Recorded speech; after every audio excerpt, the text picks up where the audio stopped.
Oh man, Smog's back. Oh, for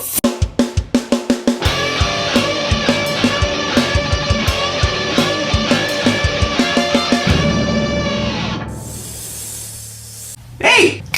What's going on? My name's Tommy Wood at WoodShed Reptiles, and did you know that dragons exist? and they have beards. Look at that beard. What a beautiful, beautiful beard. It's like a Viking, dude. Bearded dragons are by far one of the most popular pet reptiles on the market, and for very good reason. They're incredible animals. They look cool, they're super chill, you can hang out with them outside of their enclosure, pretty cheap to maintain, really easy to take care of, and they're just freaking dope, man.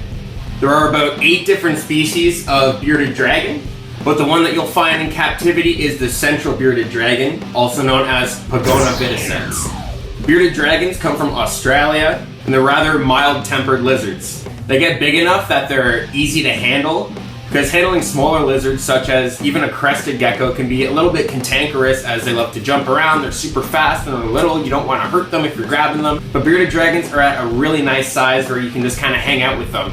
Adults only get about 2 foot in length, and that's including the tail, which is more than half their body length. These guys eat bugs, not the bunny, the crawly things, vegetables,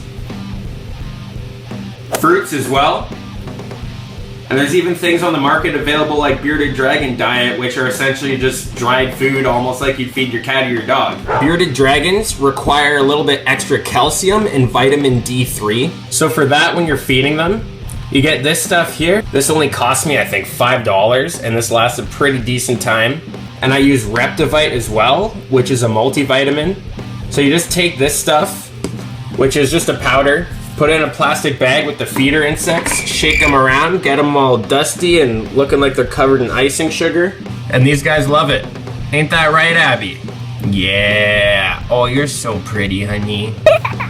When they're younger, they'll primarily feed on insects, but as they get older, they'll need more and more nutrition, meaning they'll want to eat more and more vegetables. Just make sure that when you give them fruit, it's kind of as a treat, because otherwise they'll get the big D, diarrhea. Bearded dragons require UVB lighting, which essentially mimics the sun's rays. If they don't have this, they can't process their food properly and grow properly, leading to ailments such as metabolic bone disease.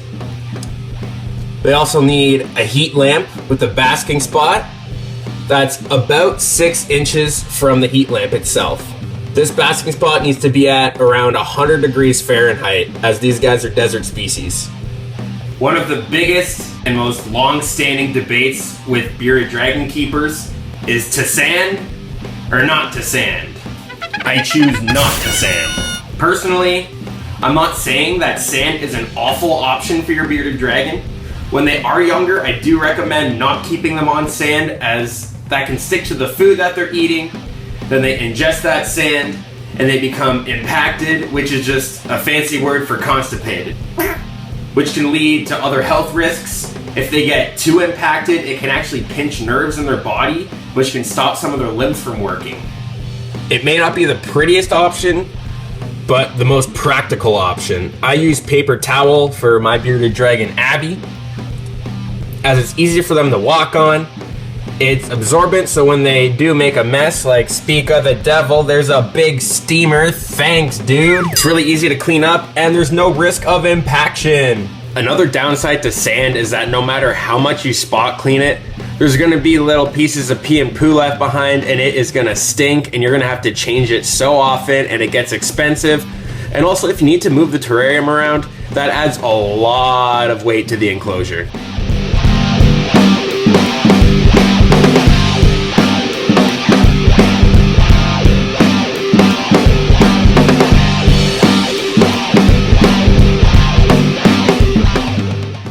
And there we are.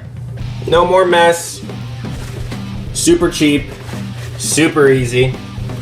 Super happy dragon.